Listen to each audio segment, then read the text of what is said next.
Dracula.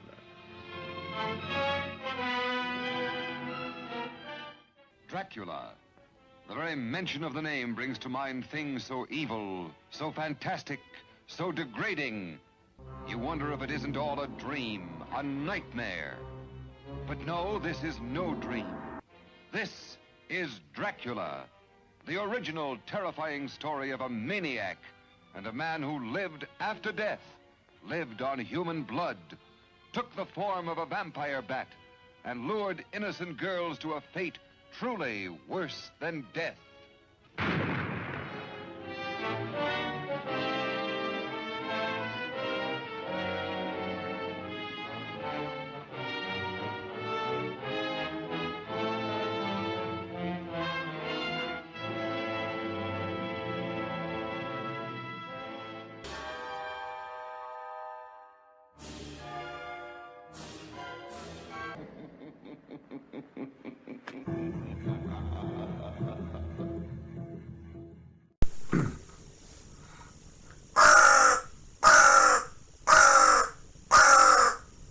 Yeah, you ready for your bedtime story, are you?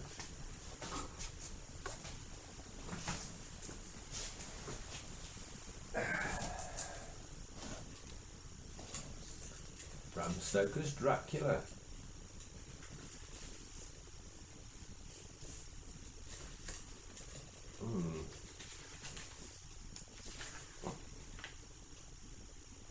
Chapter 1. Jonathan Harker's Journal.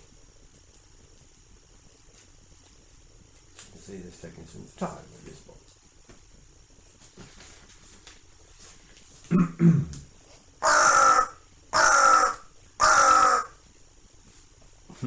Jonathan Harker's Journal, kept in shorthand. 3rd of May, Bistritz. Left Munich at 8:35 p.m. on 1st of May, arriving at Vienna early next morning. Should have arrived at 6:46, but train was an hour late. Budapest seems a wonderful place. From the glimpse which I got of it from the train, and the little I could walk through the streets, I feared to go very far from the station, as we had arrived late and would stop as near the correct time as possible. The impression I had was that we were leaving the west and entering the east. The most western of splendid bridges over the Danube, which is here of noble width and depth, took us among the traditions of Turkish rule. We left in pretty good time and came after nightfall to Klausenburg. Here I stopped for the night at the Hotel Royal. I had for dinner, or rather supper, a chicken done up some way, with red pepper, which was very good, but thirsty. Memo. Get recipe for Mina. I asked the waiter and he said it was called paprika hendel, and that, as it was a national dish, I should be able to get it anywhere along the Carpathians. I found my smattering of German very useful here. Indeed, I don't know how I should be able to get on without it. Having some time at my disposal when in London, I had visited the British Museum, and made search among the books and maps in the library regarding Transylvania.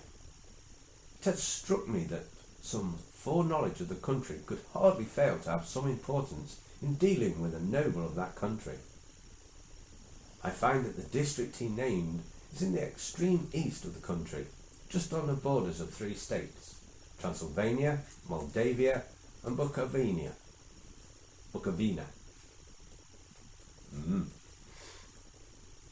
In the midst of the Carpathian Mountains, one of the wildest and least known portions of Europe. I was not able to light on any map or work giving the exact location of Castle Dracula, as there was no maps of this country as yet to compare with our own Ordnance Survey. Maps. But I found that Bistritz, the post town named by Count Dracula, is a fairly well-known place. I shall enter here some of my notes, as they may refresh my memory when I took over my travels with Mina. In the population of Transylvania there are 4 distinct nationalities: Saxons in the south, and mixed with them the Wallachs, or the descendants of the Dacians, Magyars in the west, and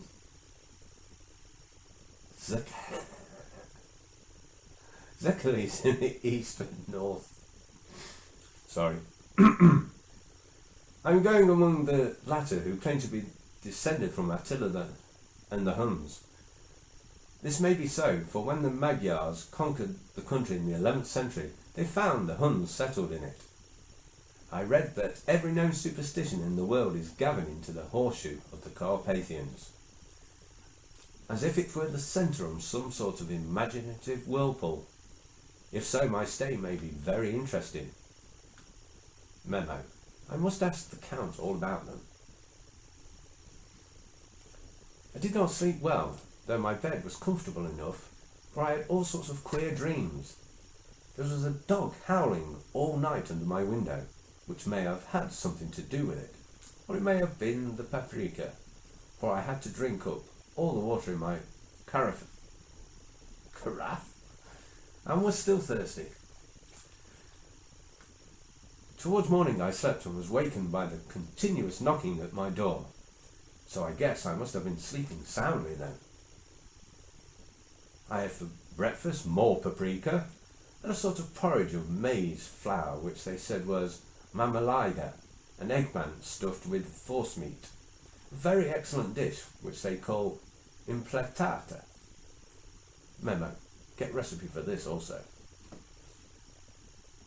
I had to hurry breakfast, for the train started a little before 8, or rather it ought to have done so, for after rushing to the station at 7:30 I had to sit in the carriage for more than an hour before we began to move. It seems to me that the further east you go, the more unpunctual are the trains. What ought they to be in China? All day long we seemed to dawdle through a country which was full of beauty of every kind. Sometimes we saw little towns or castles on the top of steep hills, such as we had seen in old missals. Sometimes we ran by rivers and streams which seemed, from the wide stony margin on each side of them, to be subject to great floods. It takes a lot of water and running strong to sweep the outside edge of a river clear. At every station there were groups of people, sometimes crowds, and in all sorts of attire. Some of them were just like the peasants at home, or those I saw coming through France and Germany, with short jackets and round hats and homemade trousers, but others were very picturesque.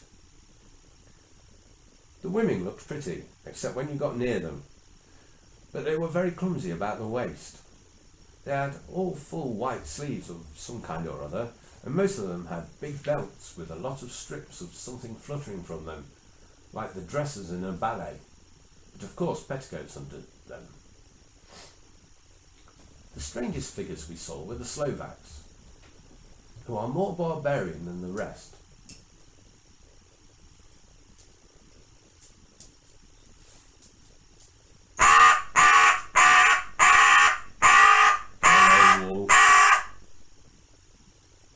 Listen to the children of the night. You've interrupted us. Right.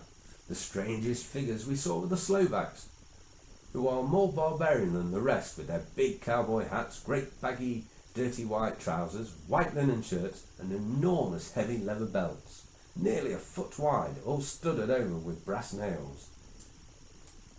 They wore high boots with their trousers tucked into them, and had long black hair and heavy black moustaches. They are very picturesque, but do not look prepossessing. On the stage they would be set down at once as some old oriental band of brigands. They are, however, I am told, very harmless and rather wanting in natural assertion.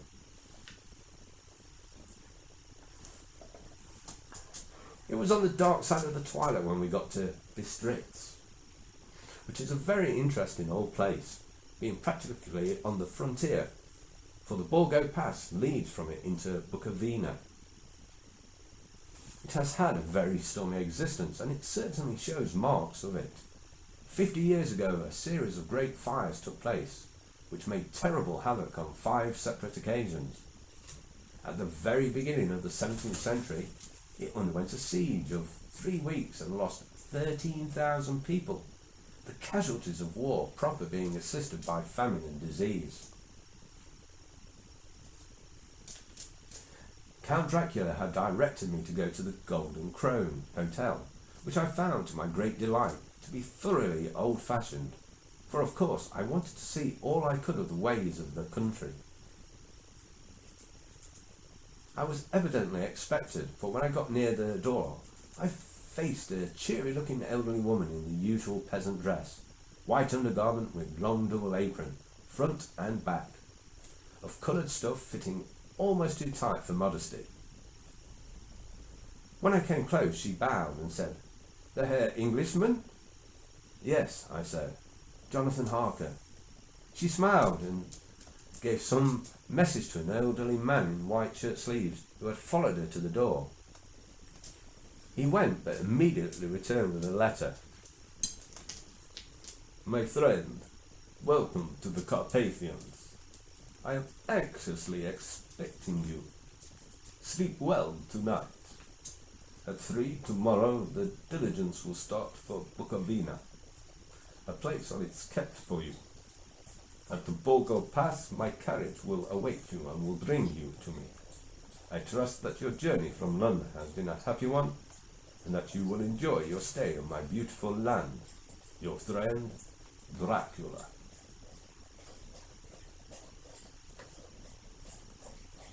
"4th May. I found that my landlord had got a letter from the Count, directing him to secure the best place on the coach.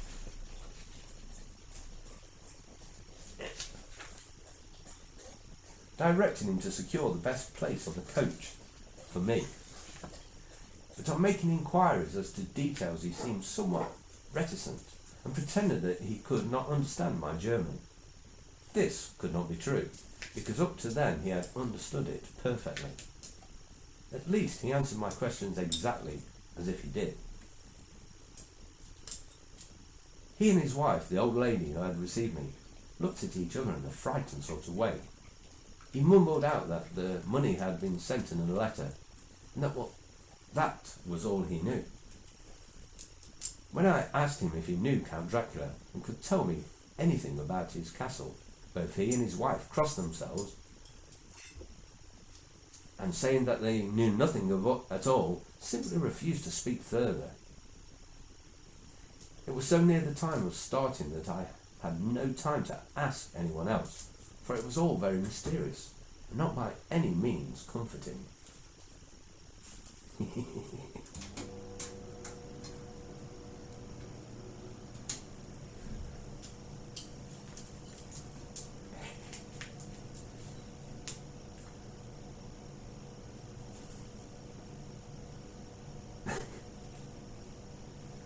Just before I was leaving, the old lady came up to my room and said in a very hysterical way, "Must you go, oh young Herr, must you go?"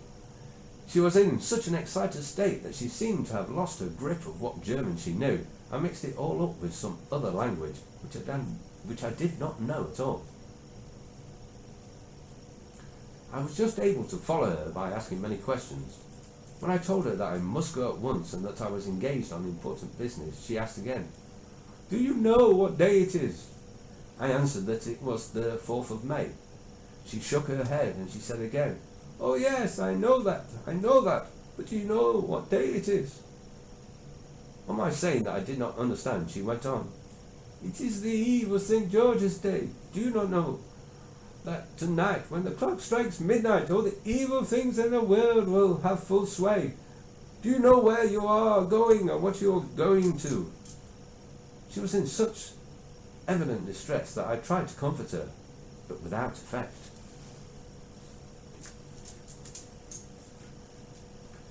Finally, she went down on her knees and implored me not to go, at least to wait a day or two before starting.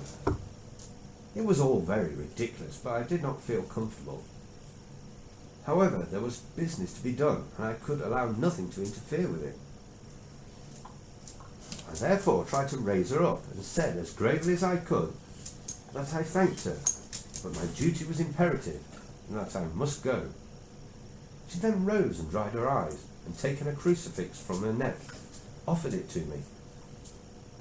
I did not know what to do, for, as an English churchman, I had been taught to regard such things in some measure idolatrous, and yet it seemed so ungracious to refuse an old lady, meaning so well, and in such a state of mind.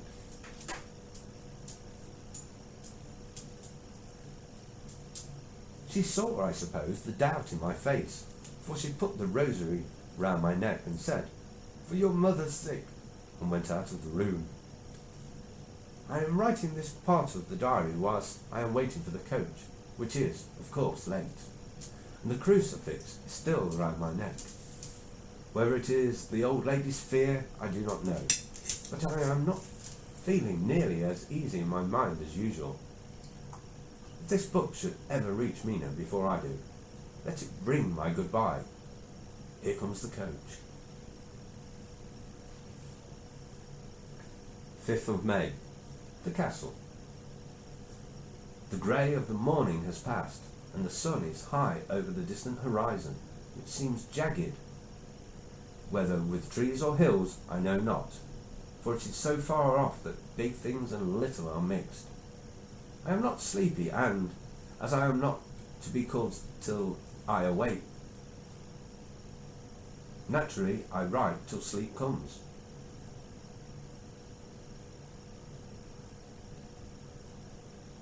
I shall say that one again. I am not sleepy, and as I am not to be called till I awake, naturally I write till sleep comes.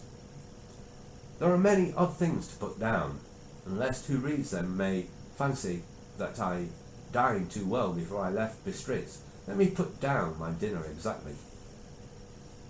I dined on what they call robber steak, bits of bacon, onion and beef, seasoned with red pepper and strung on sticks and roasted over the fire, in the simple style of the London's cat's meat.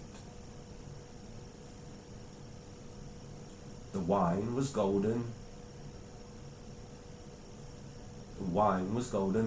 Mediash, which produces a queer sting on the tongue, which is, however, not disagreeable.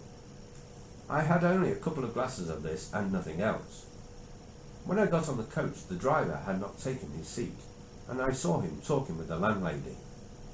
They were evidently talking of me, but every now and then they looked at me, and some of the people were sitting on the bench outside the door, which they called by a name of meaning, word-bearer, came and listened, and then looked at me, most of them pityingly.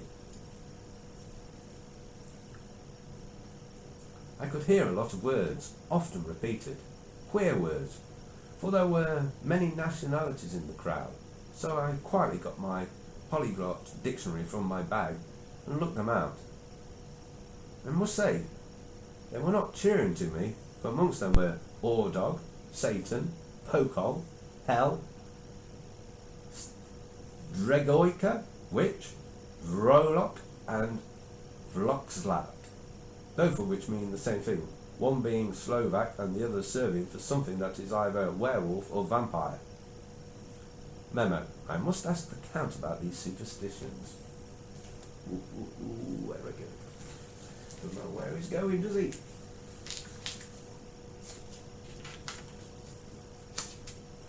When we started, the crowd round the inn door, which had by this time swelled to a considerable size, all made the sign of the cross and pointed two fingers towards me. With some difficulty I got a fellow passenger to tell me what they meant. He would not answer at first, but on learning that I was English, he explained that it was a charm or guard against the evil eye. This was not very pleasant for me, just starting from an unknown place to meet an unknown man, but everyone seemed so kind-hearted and so sorrowful and so sympathetic that I could not but be touched. I shall never forget the last glimpse which I had of the inn-yard and its crowd of picturesque figures, all crossing themselves as they stood round the wide archway, with its background of rich foliage of oleander and orange trees and green tubs clustered in the centre of the yard. Then our driver, whose wide linen drawers covered the whole front of the box seat, Gotza, they call him then, cracked his big whip over his 4 small horses, which ran abreast, and we set off on our journey.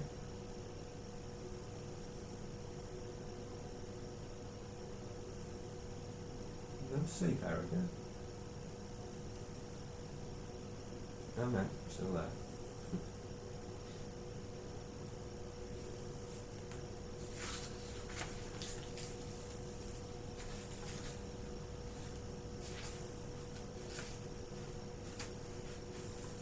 Three more pages.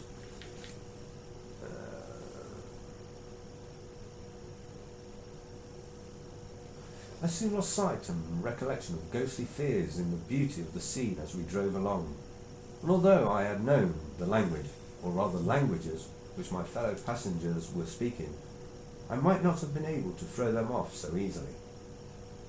Before us lay a green sloping land, full of forests and woods, with here and there steep hills crowned with clumps of trees or with farmhouses, the blank gable end to the road. There was everywhere a bewildering mass of fruit blossom, apple, plum, pear, cherry. As we drove by, I could see the green grass under the trees spangled with the fallen petals. In and out amongst these green hills of what they call here the Mittelland ran the road, losing itself as it swept round the grassy curve, or was shut out by the strangling ends of pine woods, which here and there ran down the hillsides like tongues of flame. The road was rugged, but still we seemed to fly over it with a feverish haste. I could not understand then what the haste meant, but the driver was evidently bent on losing no time in reaching Borgo Prund. I was told that this road is in summertime excellent, that it had not yet been put in order after winter snows. In this respect it is different from the general run of roads in the Carpathians, for it is an old tradition that they are not to be kept in too good order. Of old the hospodars would not repair them, lest the Turks should think that they were preparing to bring in foreign troops, and so hasten the war, which was always really a loading point. Beyond the green swelling hills of the Mittelland rose mighty slopes of forest up to the lofty steeps of the Carpathians themselves. Right and left of us they towered, with the afternoon sun falling full upon them and bringing out all the glorious colours of this beautiful range. Deep blue and purple in the shadows of the peaks, green and brown where grass and rock mingled, and an endless perspective of jagged rock and pointed crags, till these were themselves lost in the distance, where the snowy peaks rose grandly. Here and there seemed mighty rifts in the mountains, through which, as the sun began to sink, we saw now and again the white gleam of falling water. One of my companions touched my arm as we swept round the base of a hill and opened up the lofty snow-covered peak of a mountain, which seemed, as we were wound on our serpentine way, to be right before us. "Look, it's them Zach! God see it!" And he crossed himself reverently. As we wound on our endless way and the sun sank lower and lower behind us, the shadows of the evening began to creep around us. This was emphasized by the fact that the snowy mountain top still held the sunset and seemed to glow out with a delicate cool pink. Here and there we passed Czechs and Slovaks, all in picturesque attire, for I noticed that Gotha was painfully prevalent. By the roadside were many crosses, and as we swept by, my companions all crossed themselves. Here and there was a peasant man or woman kneeling before a shrine, who did not even turn round as we approached, but seemed in the self-surrender of devotion to have neither eyes nor ears for the outer world. There were many things new to me, for instance, hayricks in the trees, and here and there very beautiful masses of weeping birch, their white stems shining like silver through the delicate green of the leaves. Now and again we passed a light wagon, the ordinary peasant's cart, with its long snake-like vertebra calculated to suit the inequalities of the road. On this were sure to be seated quite a group of homecoming peasants, the Czechs with their white and the Slovaks with their coloured sheepskins, the latter carrying lance fashion their long staves with axe at end. As the evening fell, it began to get very cold, and the growing twilight seemed to merge into one darkness, dark mistiness. The gloom of the trees. Start that one again, shall we, Erica? As the evening fell, it began to get very cold, and the growing twilight seemed to merge into one dark mistiness. The gloom of the trees, oak, beech and pine, though in the valleys which ran deep between the spurs of the hills, as we ascended through the pass, the dark firs stood out here and there against the background of late lying snow. Sometimes as the road was cut through the pine woods that seemed in the darkness to be closing down upon us, great masses of greyness, which here and there bestrewed the trees, produced a peculiar, weird and solemn effect, which carried on the thoughts and grim fancies engendered earlier in the evening, when the falling sunset threw into strange relief the ghost-like clouds which amongst the Carpathians seemed to wind ceaselessly through the valleys.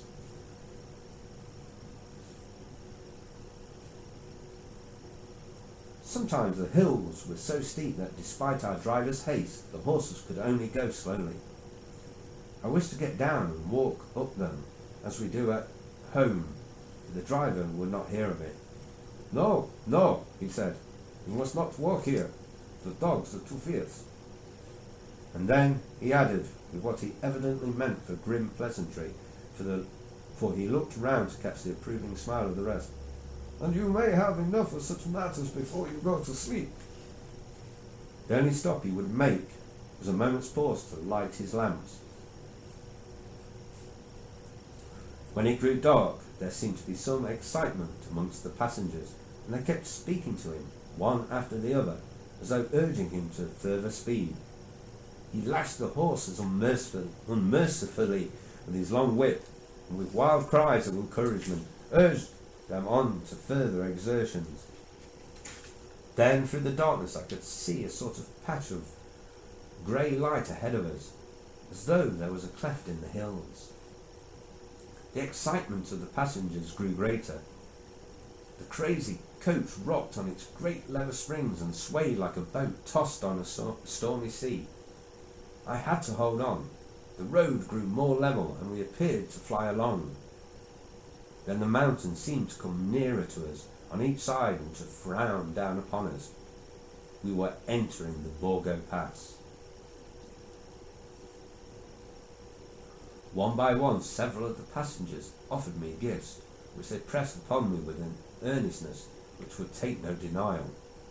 These were certainly of an odd and varied kind, but each was given in simple good faith, with a kindly word and a blessing, and that strange mixture of fear-meaning movements which I had seen outside the hotel at Bistritz, sign of the cross and the guard against the evil eye. Then, as we flew along, the driver leaned forward, and on each side the passengers, craning over the edge of the coach, peered eagerly into the darkness. It was evident that something very exciting was either happening or expected, but though I asked each passenger, no one would give me the slightest explanation. This state of excitement kept on for some little time, and at last we saw before us the pass opening out on the eastern side. There were dark, rolling clouds overhead, and in the air the heavy, oppressive sense of thunder. It seemed as though the mountain range had separated two atmospheres, and that now we had got into the thunderous one. I was now myself looking out for the conveyance which was to take me to the Count. Each moment I expected to see the glare of lamps through the blackness, but all was dark. The only light was the flickering rays of our own lamps, and which Steam from our hard-driven horses rose in a white cloud. We could now see the sandy road lying white before us, but there was on it no sign of a vehicle. The passengers drew back with a sigh of gladness, which seemed to mock my own disappointment. I was already thinking what I had best do, when the driver, looking at his watch, said to the others something which I could hardly hear. It was spoken so quietly in so low a tone, I thought it was an hour less than the time. Then turning to me, he said in German worse than my own, "There is no carriage here. The hare is not expected, after all. You will now come on to Bukovina and return tomorrow on the next day. Better, the next day." Whilst he was speaking, the horses began to neigh and snort and plunge wildly, so that the driver had to hold them up. Then, amongst a chorus of screams from the peasants and a universal crossing of themselves, a caleche with 4 horses drove up behind us, overtook us, and drew up beside the coach. I could see from the flash of our lamps as the rays fell on them that the horses were coal-black and splendid animals. Just like you, Erica. They were driven by a tall man with a long brown beard and a great black hat, which seemed to hide his face from us. I could only see the gleam of a pair of very bright eyes which seemed red in the lamplight as he turned to us. He said to the driver, "You are early tonight, my friend." The man stammered in reply.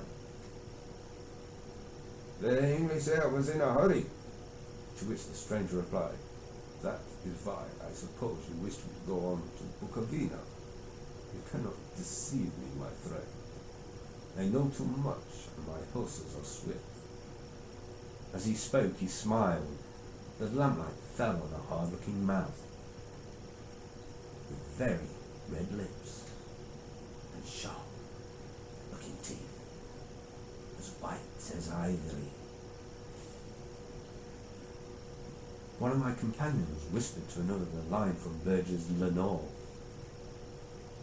"Denn die Toten reiten schnell," for the dead travel fast. The strange driver evidently heard the words, for he looked up with a gleaming smile. The passenger turned his face away, at the same time putting out his 2 fingers and crossing himself. "Give me the hare's luggage," said the driver. With exceeding alacrity, my bags were handed out and put in the caleche. Then I descended from the side of the coach. As the caleche was close alongside, the driver helping me with a hand, which caught my arm in a grip of steel. Its strength must have been prodigious. Without a word, he shook his reins. The horses turned, and we swept into the darkness of the pass. As I looked back, I saw the steam from the horses of the coach by the light of the lamps, and projected against it the figures of my late companions, crossing themselves. Then the driver cracked his whip and called to his horses, and off they swept on their way to Bukovina. As they sank into the darkness, I felt a strange chill, and a lonely feeling came over me. But a cloak was thrown over my shoulders, and a rug across my knees, and the driver said in excellent German, "The night is chill, mein Herr, and my master the Count bade me take care of you. There is a flask, a slivovitz," the plum brandy of the country, "underneath the seat, if you should require it." I did not take any, but it was a comfort to know it was there all the same. I felt a little strange and not a little frightened. I think, had there been any alternative, I should have taken it, instead of prosecuting that unknown night journey. The carriage went at hard pace straight along, then we made a complete turn and went along another straight road. It seemed to me that we were simply going over and over the same ground again, so I took note of some salient point, and found that this was so. I would have liked to have asked the driver what this all meant, but I really feared to do so, for I thought that, placed as I was, any protest would have had no effect in case there had been an intention to delay. By and by, however, as I was curious to know how time was passing, I struck a match by its flame, looked to my watch. It was within a few minutes of midnight.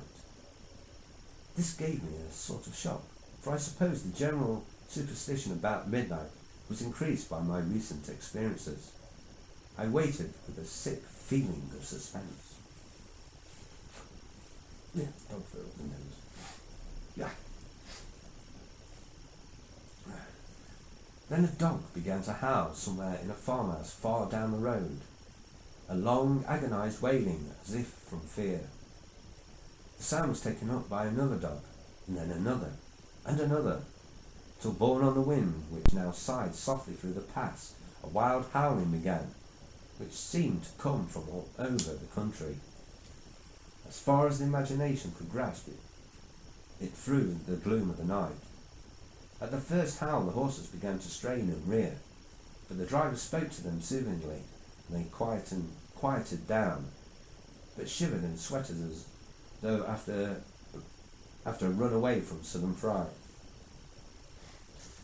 Then, far off in the distance, from the mountains on each side of us began a louder and sharper howling, that of wolves.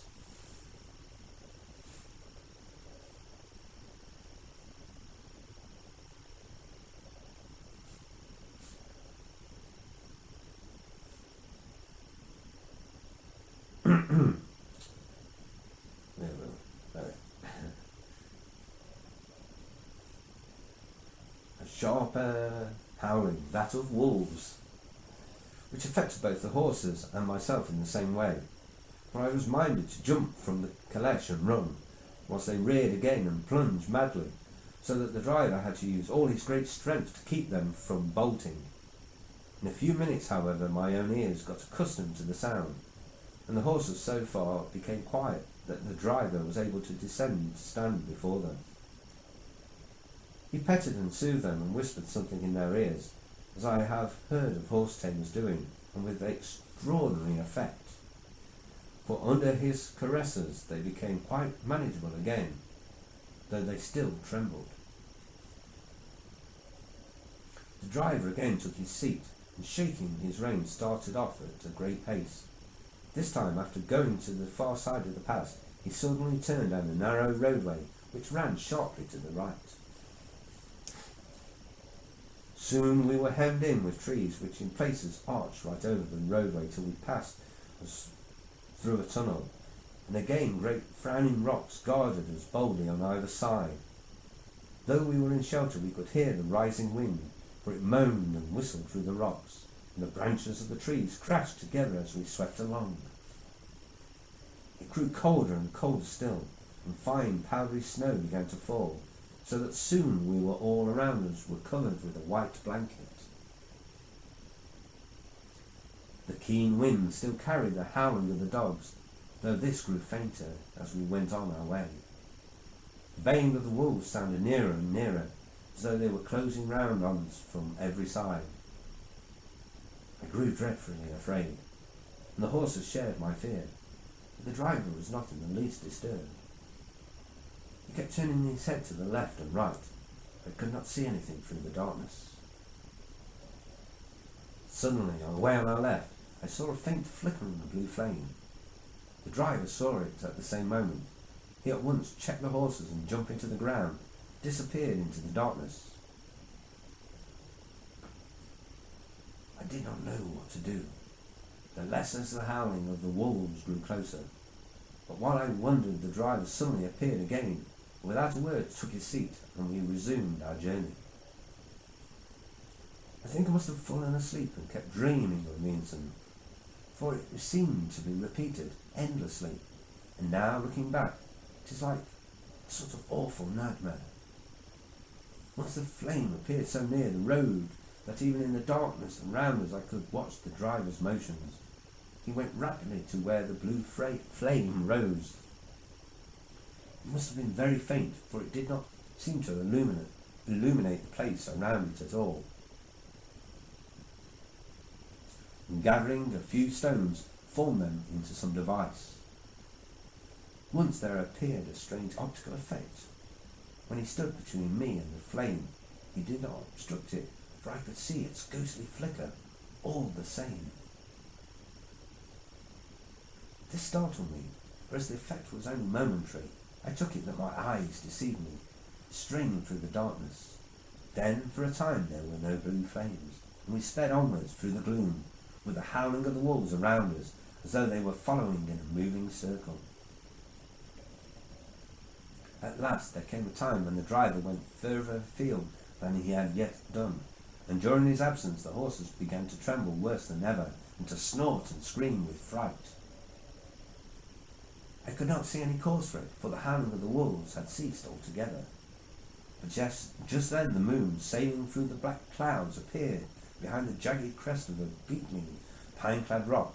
By its light I saw around us a ring of wolves, with white teeth and lolling red tongues, with long, sinewy limbs and shaggy hair. They were 100 times more terrible in the grim silence which held them than ever when they howled. For myself, I felt a sort of paralysis of fear. It is only when a man feels himself face to face with such horrors that he can understand their true import. All at once the wolves began to howl as though the moonlight had had some peculiar effect on them.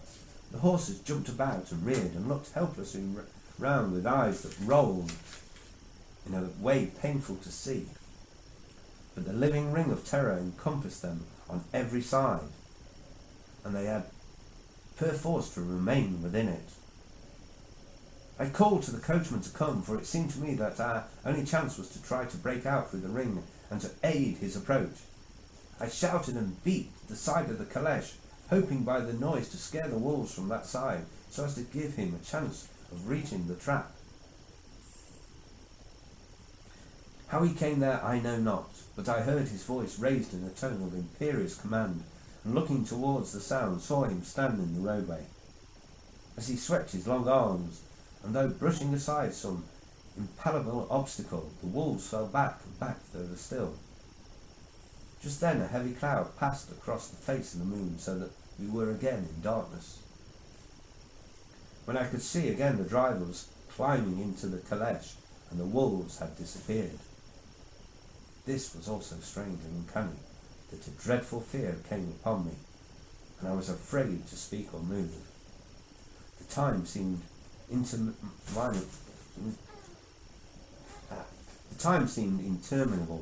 as we swept on our way, now in almost complete darkness, for the rolling clouds obscured the moon. We kept on ascending with occasional periods of quick descent, but in the main always ascending. Suddenly I became conscious of the fact that the driver was in the act of pulling up the horses in the courtyard of a vast ruined castle, from whose tall black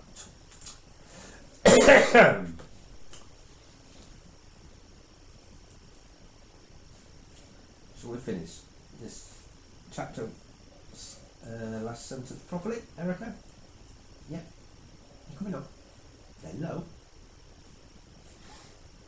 Suddenly, I became conscious of the fact that the driver was in the act of pulling up the horses in the courtyard of a vast ruined castle, from whose tall black windows came no ray of light, and whose broken battlements showed a jagged line against the moonlit sky. Enjoy your introduction to Dracula then, Erica? Yeah? You looking forward to chapter 2? Yeah? Well, it's nighty-night time now, isn't it?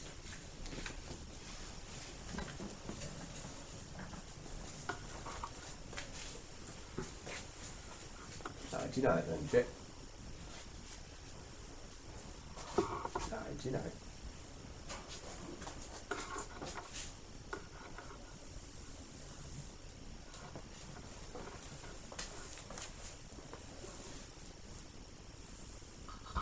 Erica, what are you doing?